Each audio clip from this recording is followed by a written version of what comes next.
வெண்பால் கொண்ட சிறுதீவு கால் கொண்டு நடமாடும் நீதான் என் அதிசயம்.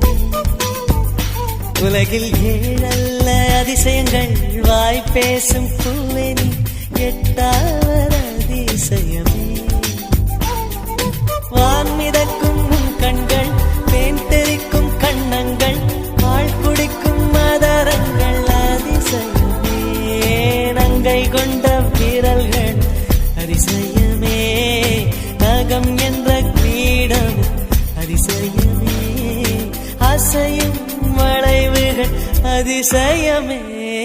கல் தோன்றி மண் தோன்றி கடல் தோன்றும் முன்னாலே